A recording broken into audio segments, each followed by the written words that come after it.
YouTube? This is Jake Alpha with DTF Airsoft. Today we're going to be doing a review of the CYMA CMO28U AK47 Airsoft gun. You can get this on eBay for about $150. There's a full stock AK, skeleton stock AK like this one. There's a folding, under folding or top folding, whichever.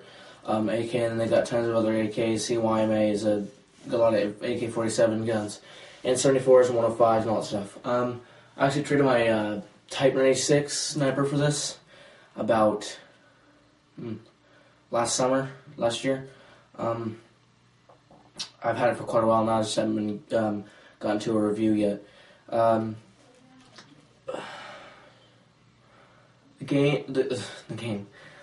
gun, it came with a box, of course. The gun itself, it came with a folding grip, which I don't have. Adam has it on his JGM4S system, if you saw that review. But just press a button, you fold it out. It's okay grip. Came with a charger, and I lost my charger, so I have an adapter for big to small. It came with a manual and a cleaning / and jamming rod, possibly some BBs, which I should suggest you not use those BBs. We'll start on the gun. It's got like a ABS. It's like an ABS rubber type stock. It's really hard plastic. It doesn't really feel like regular ABS. It's a really weird plastic. It's nice and sturdy. It's this folding skeleton stock. What you do: hold the pistol grip with your left hand, take it, push it down with your right, and then it folds to the right. I guess you would say to the right, yeah. And then you gotta fold the stock. CQB, smaller areas don't like a stock, and just fold it like that, possibly. You can also take off the stock. What you do: get a Phillips head screwdriver, take out this screw on that side, and then another screw on this side. You gotta take it off, and you got like a little kind of thing popping out right here. But you need to replace the stock and everything with full stocks and whatever or not. I must say the stock is kind of wobbly, which is one of the things I don't like about it, because it can wobble a lot. See, it's not very sturdy, but it's okay. I really don't care about the stock. Sometimes I go without it, sometimes I will have it on. And pistol grip, same material as the stock. It's like a ABS plastic type, hard rubber, I don't know. And I got some electrical tape on here, which I like it because it makes it a little bit smoother on the grip. Wrapped around the full thing. The trigger, of course, full metal. This hand grip, it's fit for your hand. I think I call it ergonomic or whatever. Fit for your hand, fingers got a nice fit to it. You got a full metal trigger, full metal, whatever this is. And the good thing about this, you can get, which winter. Well, it might be snowing in some places still, but you fit fat gloves in here, which is good. Usually people wear fat gloves for airsoft battles in winter, so you can fit your fat gloves in and out. The mag release is right here, behind the mag. Push towards the mag and take the mag and go out. Full metal here. The mag is a 600 round, I guess they call it a super cap, we're just playing on high cap. 600 round waffle mag that winds. It came with the gun. It's plastic, pretty sturdy plastic. You just need a bottle feeder to load that, and you wind it up. Of course, comes right here. I suggest getting more mags because one mag will not last you the whole time. I just get maybe 3 more mags, maybe. You can possibly buy a $15 1,000 round RPK mag, which is a pretty good price. It's a great price actually. The lower receiver is full metal. I like that. Nice and heavy.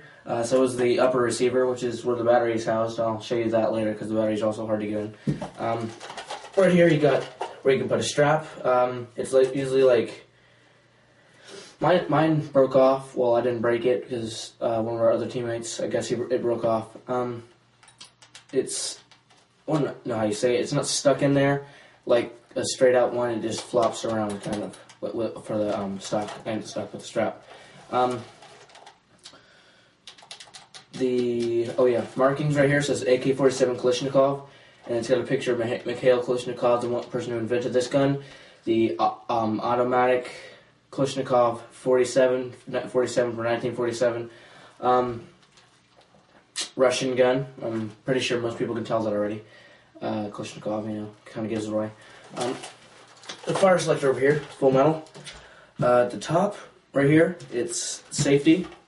Right here in the middle, it says AB, which I think is Russian for automatic. And down here, it says OA, Russian for single fire, I'm guessing. And that's single fire, of course. Now, I'm pretty sure a lot of people have had problems with this gun, and or other AK-47s, and I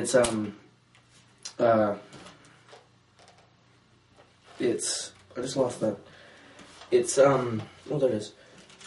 A fire selector, it'll be like really loose. Mine was at first, and then I finally figured out how to do it. To tighten it up, what you do. Now, usually you like you'd shoot on auto, and it will pop down a single. Now, what you do, you take off this little cap here. That's at the very end of the fire selector. Pop it out, but you can take a flathead, just nudge it out, or a knife. Take it out gently. Then right here you got a Phillips head. What you do, just tighten the Phillips head to the right, and it'll immediately be a lot tighter. Now what you do to pop it back in, there's 2 little grooves for it. Easily pop it back in. Stays there the whole time. From the outside here, of course, the charging handle is full metal. It's pretty realistic, so it doesn't blow back, of course. Now, the hop up is right in here. Pretty sure you can't see that because I have nobody with me right now to zoom in. But there's a little, kind of like a little thing, you take your finger, just push it back and forth. It's pretty easy to do. It's pretty easy because there's a sticker in there. It says hop, and it'll be pointing in a certain direction. It'll have like what looks like a ruler type thing on it, and I wouldn't suggest hop up on any gun at all unless it's absolutely horrible with the BBs, like I don't know, like .4 BBs. But I'm pretty sure nobody buys that for an automatic gun. Upper receiver full metal, charging handle is full metal. The iron sights, which mine are broken off, they're usual AK-47 iron sights. Pop up like that, and you got a little, you push the buttons on the side of it, move it up and down. Now there's like 8 selections, I think. It's full metal iron sights. I don't like the iron sights, so I like them down like this, because the front iron sights are a lot better for aiming. I'm not exactly sure if these are grenade launcher sights, but I'm pretty sure they are. I think you have to take out a screw right over here, because I tried to put this rail mount for scopes on here, and it wasn't supposed to go on this type of AK-47, but I was able to fit it in. And so when I took out the screw, lost it, of course, I'm an idiot. It comes up like that, and, well, in some games, well, it kind of pops up like that. It's not really good, a noob tube iron sight. I mean, I wouldn't see how it's an iron sight at all, but I guess on AK-47s, that's what it is. Got a noob tube, pop that up, But I still use this because you can aim it at like high, aim grenade launchers. You want to aim it kind of high to reach your target. The rails here, they're the same kind of material as the stock and the hand grip. It's kind of like a hard ABS type metal stuff. The good top rail here. Got a bottom rail. Got really two small side rails on the side here. The side rails are metal. The top and bottom are plastic or rubber, whatever. And the thing I like with the AK-47s without these scope rails right here is it looks really kind of stupid with like an ACOG or a reflex. But red dots, they look okay. But if you're going to get a sight for this at all, get a red dot or just get a new scope mount rail here. Bottom, good grenade launchers, flashlights, lasers, grips. It comes with a grip, of course, bipods. Sides, lasers, flashlights, all that stuff. What else to say about barrel? Barrel is full metal. All of this here, this area is full metal. 14mm negative or counterclockwise thread. Put a silencer on this. I don't know, I put it on here. The only gun I have that I put on. And then the iron sights here. Usual AK-47 iron sights are kind of raised up. I like them much more than without these sights right here. And then the other strap, whatever, is right here. It stays right there. Kind of jiggles when you shoot. I will shoot it now, actually. I didn't shoot it a while ago. All right. Here's automatic. Now this gun is not fully charged, I must say.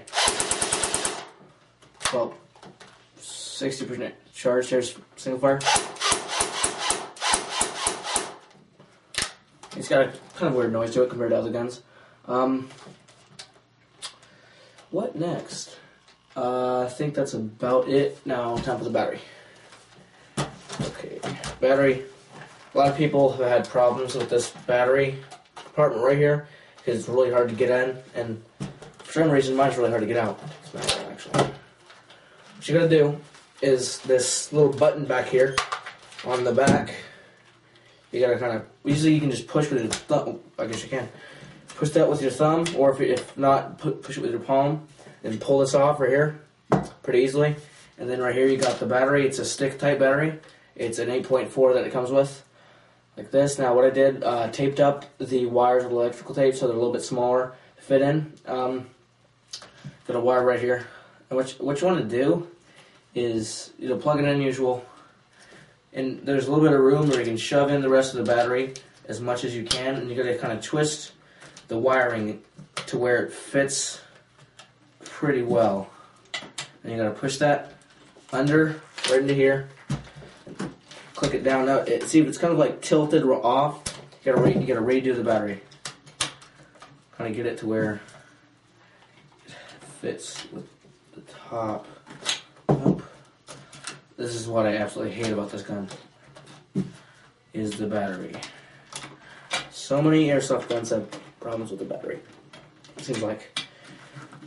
There we go. Clicks right in. Sometimes this thing right here won't pop up fully, but it's okay as long as it's popping out a little bit. Now time for the stats of the gun. Oh, wait. The spray paint, as you see on here, is Urban Camo from Modern Warfare 2, or they call it Specialized Camo. I did this. It looks really cool when it was fully camoed, which it was very nice. Me and the freak did it. We decided to spray paint it black, and like the black took off 2 layers of the paint and chipped off. Not chip off, more like welted and wrinkled off. It was so weird. So we just decided to power wash it. I know it sounds stupid, but we covered up all the holes with electrical tape. Hey, and guess what? It still works. Check out the battery, of course. I really wouldn't recommend power washing your guns, but I mean it worked for me, but I wouldn't recommend it. So it did not come with this camo. Obviously, it comes in full black, which I wish I would have kept it that way in the first place. Now the stats. I'm guessing the effective range on this gun is about 150 yards, the usual, maybe 125 or so. FPS says 350 to 400. I'd say a little bit more, possibly 375 to 415, maybe even 430, probably around there. I'm gonna say it's a hard-hitting gun. It's got a nice range to it. I've used this in like every single airsoft battle since almost probably more than half a year. It's a great gun. I would recommend this to like maybe like your second airsoft gun if you're really serious getting to airsoft. Definitely experienced players, and if you're like a pro, I'd put upgrades into it because that's what you do. Upgrades into it. I would give this gun a 9 out of 10, possibly 8 out of 10, maybe even more. I really like this gun. It's a good gun. Full metal, weighs about, say it weigh 8 to 9 pounds, probably that. Good gun, lasts you a long time. I've had this over half a year, probably said that quite a few times now. Yeah, hard hitting gun, great gun. All right, this is Jake Alpha with ATF Airsoft, and I'm out.